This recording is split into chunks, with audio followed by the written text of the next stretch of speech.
Jeg kan begynne med å legge pappen i bånd da.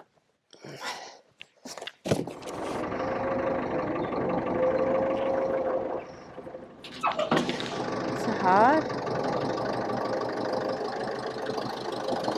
Nei, ikke oppi!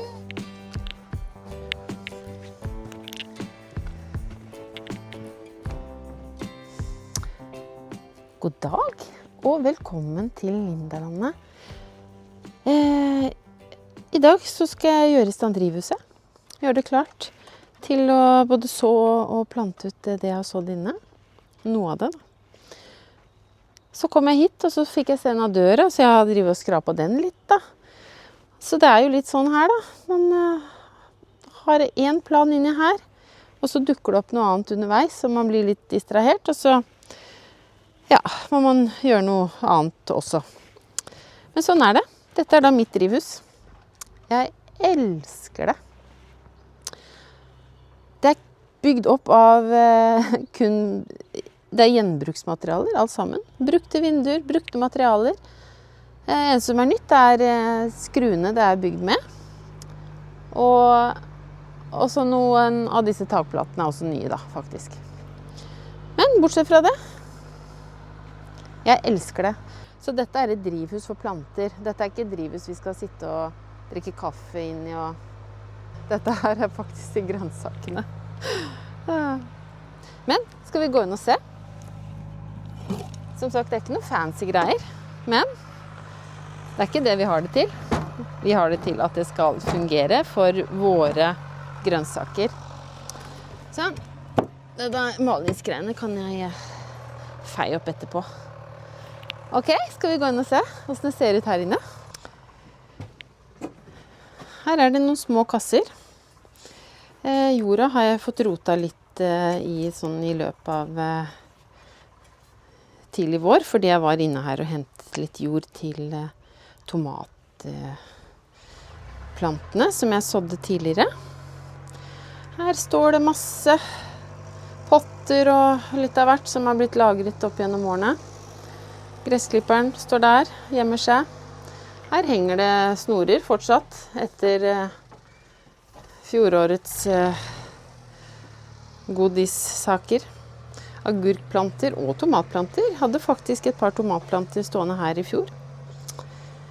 Så nå tenkte jeg å fylle opp her med litt annen gjødsel, sånn som hestemøkk, kanskje litt bokashi, og gjøre klar jorda, så at jeg kan begynne å så og plante ting her ute. Og det gleder jeg meg til. Så da må vi opp på jordet og hente litt hestemøkk. Bokashi-bøtta står jo borte ved matboden vår. Så jeg skal gå og se om det er litt jeg kan ta derifra. Jeg tenkte jeg også skulle kalke litt. Jeg har jo noe eggeskall fra i fjor, som jeg kjørte opp til sånn fint smuldret pulver nærmest. Så da er det egentlig bare å sette i gang da.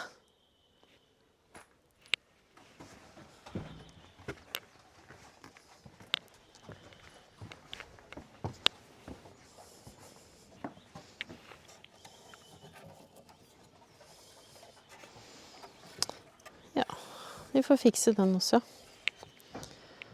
Men nå skulle vi gjøre noe annet da.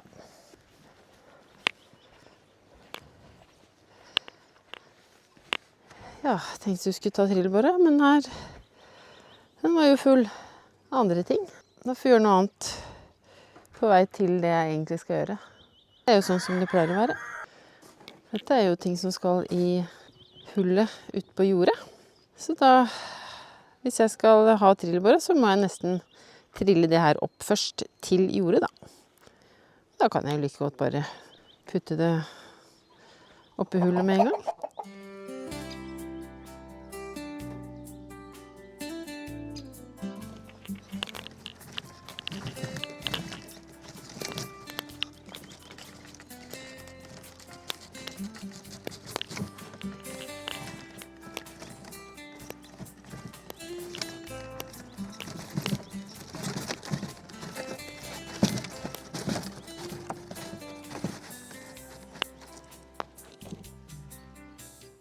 Så før jeg legger den oppe her, så tenker jeg for ta bort alt av røtter av dette senegresset.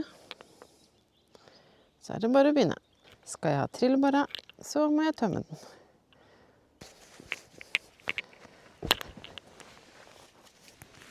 Det er liksom det å se at det ikke ligger for bare sånne små her. Det slår jo rot med en gang. Vi må også ha en løsning på kantene, så ikke senegresset vokser seg innover i hygelbedet. Så det må vi også finne på noe lurt.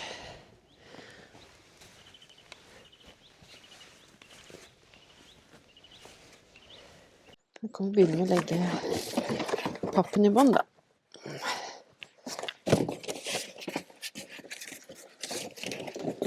Så hadde jeg glemt å ta litt teip. Plast vil vi ikke ha oppi her. Sånn.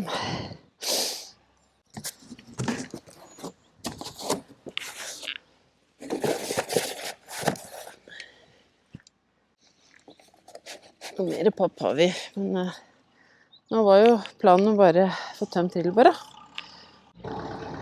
Så får vi legge disse her oppå, så ikke pappen blåser her. Blås vekk.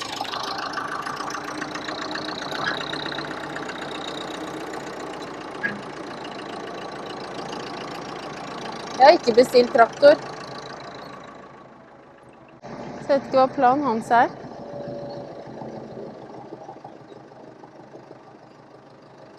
Og han skal kjøre bort jorda, kanskje?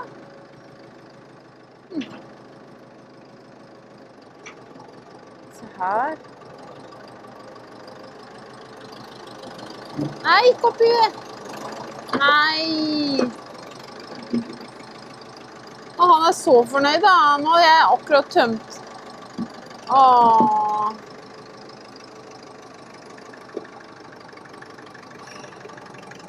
Jeg vil jo ikke ha sånn senegress oppi der.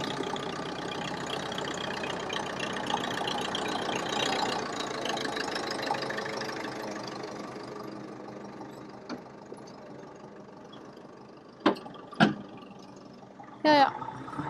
Da må jeg huske å ta bort det da, før Kanskje jeg også egentlig bør grave bort det der, så ikke han skyver enda mer ned i kassa. Nei, hør det her. Da er det bare å fortsette. Det tar tid. Så får jeg gjøre det jeg hadde tenkt å gjøre. Etter det her. Men nå tror jeg finner spaden faktisk. Og den ligger der. Greit. Eller først det var noen her. Nå er i hvert fall trillebåra tom.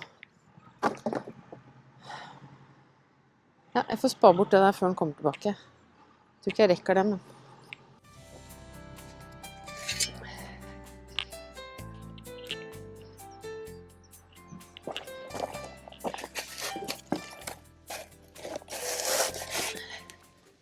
Jeg får kaste litt lenger ut.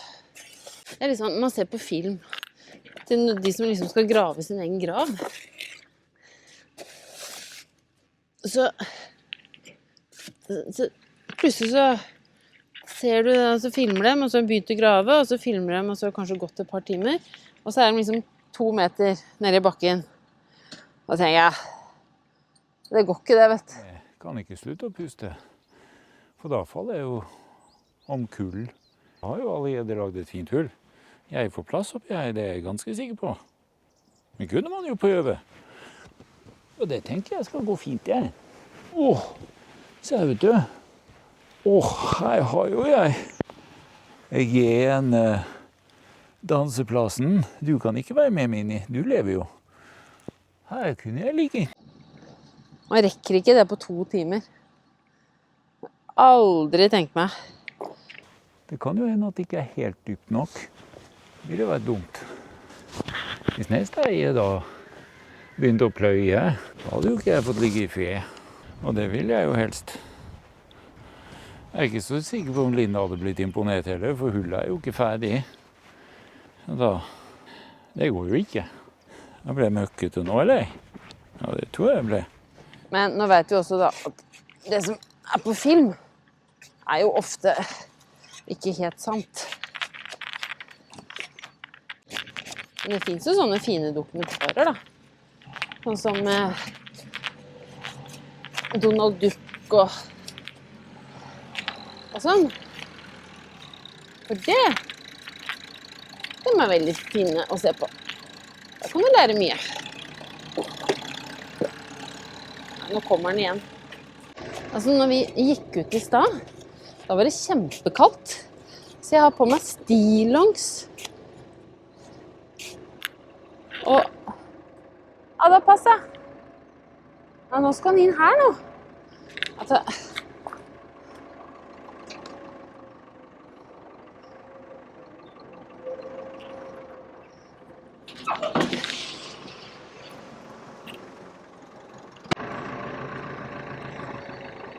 nei, jeg tok en annen vei, ikke sant? Hadde jeg visst at jeg kom der og hentet, så hadde jeg jo gravd der først. Mer jobb, ass. Det er bare fordi vi har et angst for senegress.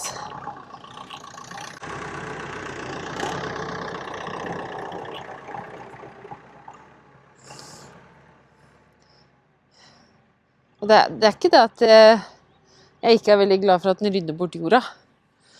Så det går ikke på det. Det går på det at senegress, help.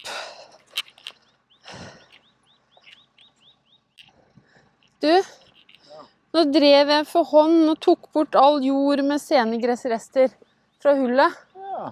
Og så kommer du og skal være snill da, og fjerne jorda rundt, og så raser det ned. Jeg kom ikke for å være snill. Jeg kom fordi jeg tenkte jorda. Og jeg trodde du skulle kjøre bort all jorda, ja. Nei, jeg skulle ikke det, for det var så de maser på deg. Ja, men det... Se her. Nå er jeg kjemperedd for at det ligger senegress i den jorda her. Her ligger det røtter. Ja. Og det slår rot, vet du. Jeg snakket nettopp om det. At når vi gikk ut, da var det jo kaldt. Og jeg har jo til og med stillongs på meg. Ja, det har jeg jo. Ja. Sånn. Da må jeg ta meg denne jakka i hvert fall. For nå var det varmt. Hadde jo vært fint om det var en sånn jevn temperatur da. Men det er jo litt for mye å be om egentlig. Så lenge vi bor i Norge. Her er det jo egentlig aldri jevn temperatur. Og det er sikkert derfor vi er så glad i Norge også. For det er jo eneste måten vi kan klage på været. Det er jo at det er veldig vekslende vær. Jeg vet ikke om det er sånn i andre land. Ja, kanskje i sånne andre nordiske land, sånn som Sverige og Danmark og Finland. Nå kjenner jeg at jeg tuner litt ut. Det er det som er litt dumt. At man blir litt sånn avledet. For man blir litt sånn dorsk. Og så blir det litt varmt også. Men nå lurer jeg på om jeg skal få gjort det jeg skal da. Og fylle opp litt hestemøkk i trillebåra, for nå er jo den ledig. Og da får jeg henge fra meg noen klær. Kanskje ta med bøffen også. Det er veldig varmt. Det er litt sånn sur vind, så jeg tør egentlig ikke å ta med meg genseren. Jeg tror ikke det er sånn t-skjorte vær. Skal vi se. Jeg får legge den i lomma da, så vi ikke glemmer den ute et sted. Greit. Da får vi fylle opp med hestebæsj. Nå er det litt singel i den hestemøkka her, for den har jo ligget langs veien. Jeg kan allikevel spa opp den sånn som den er nå. Så kan jeg heller plukke ut stein hvis jeg føler at den er i veien for meg i kassene, i drivhuset. Men om denne her blir liggende litt nedi kassa, det spiller for så vidt ingen rolle. For røttene, de kan jo bare sno seg rundt. Så hvis jeg bare fyller opp kassene og roter litt, og det som legger seg på toppen, kan jeg bare plukke bort. Det er jo ikke verre enn det. Nei, men da får jeg begynne å spa da.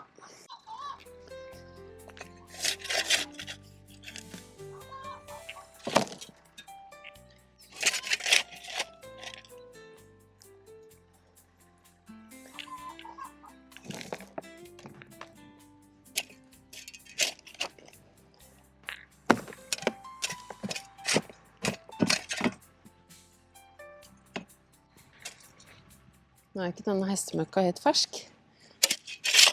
Og det er jo en fordel på en måte, for den er ikke så kraftig. Så trenger jeg jo ikke blande ut så mye, eller tenke så mye på blandingsforholdet. Tror jeg selv da, i hvert fall. Og så tenker jeg, når jeg har fått fylt opp her, så tar vi en tur ned til bokasjen, og så kan vi se om vi kan hente litt av det nå, og blande oppi her. Eller mark, og helt fantastisk da.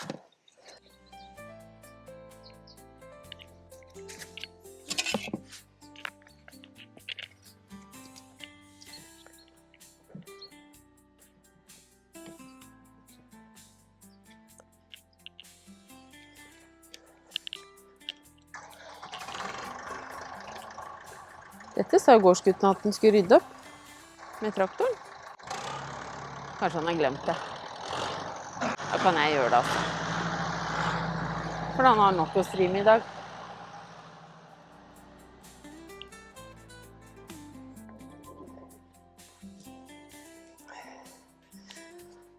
Da får vi se. Så var det noen pallekarmer. Vi ser.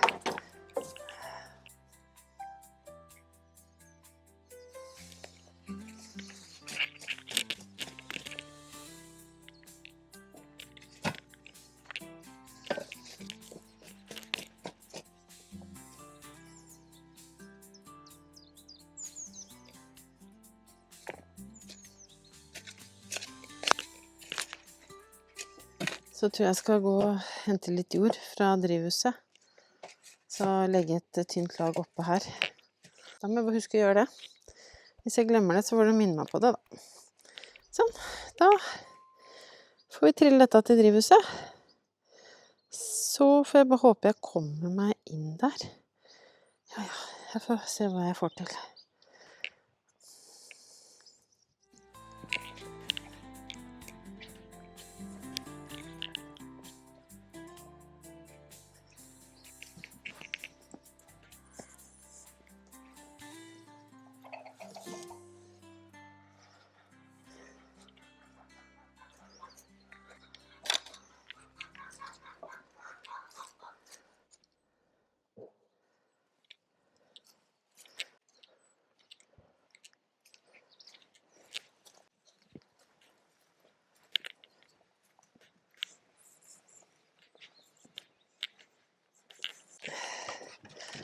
Jeg får bare fylle opp i bøtter, tror jeg. Jeg kan jo rote litt i det først. Blande det litt godt med hestemøkka. Da får jeg fylle opp med noen bøtter. Og så bærer vi det inn i drivhuset. I kassene.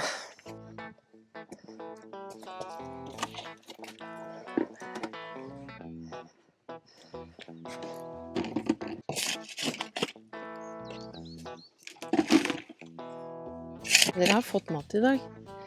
Ja, bare sånn til informasjon. Nei, Ada.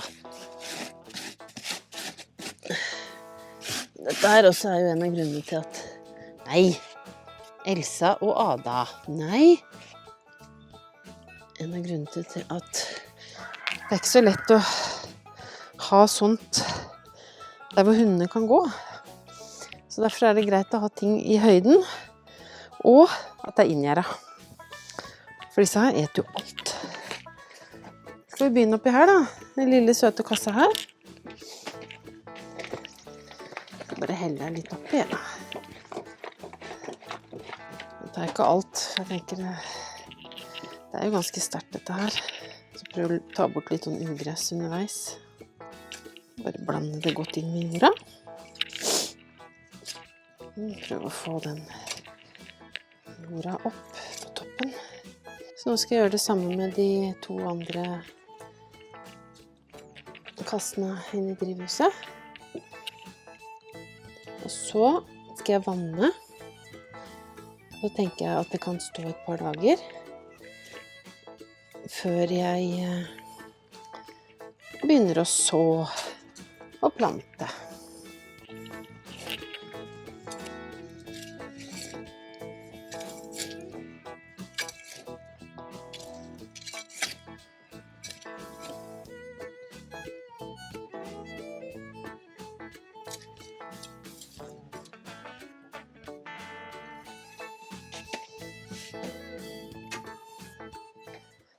Så, da var det noe som minte meg på at jeg måtte ha litt jord. Så takk for det. Vi skulle jo helle litt jord ut i bokarsjebøtta. Eller bokarsjetønna da. Sånn. Da kan jeg blande ut i det siste. I den siste kassa.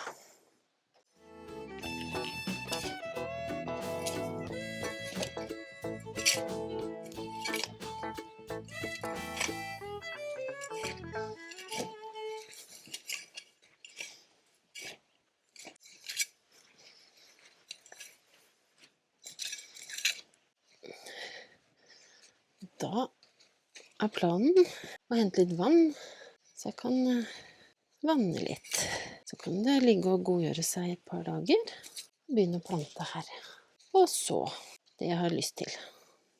Sånn. Dette blir veldig bra.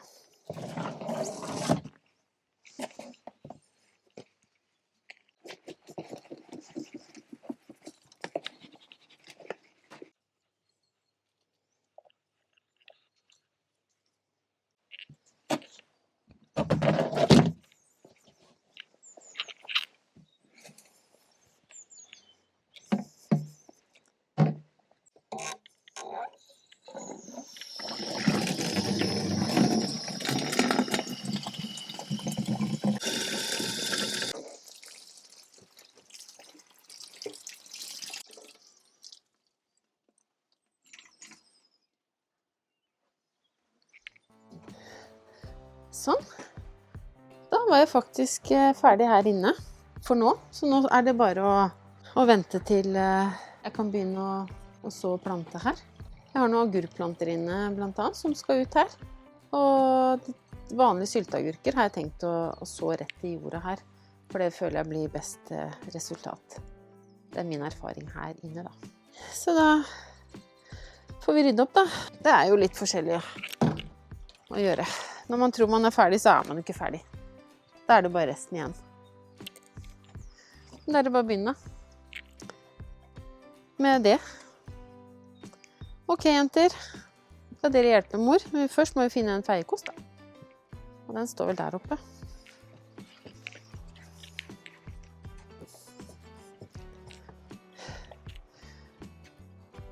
Så da er det jo bare kjedelig og se at jeg skal gå rundt og rydde og gjøre andre ting. Men da sier vi takk for nå. Takk for at du så på. Og hvis dere liker det dere ser, så abonner. Og husk, vi blir alltid glad for en tommel opp. Takk til dere som abonnerer. Så fortsatt fin dag. Nå kommer varmen. Kanskje det blir t-skjortevær. Det blir bra. Vi ses i neste video. Håper jeg. Ha det!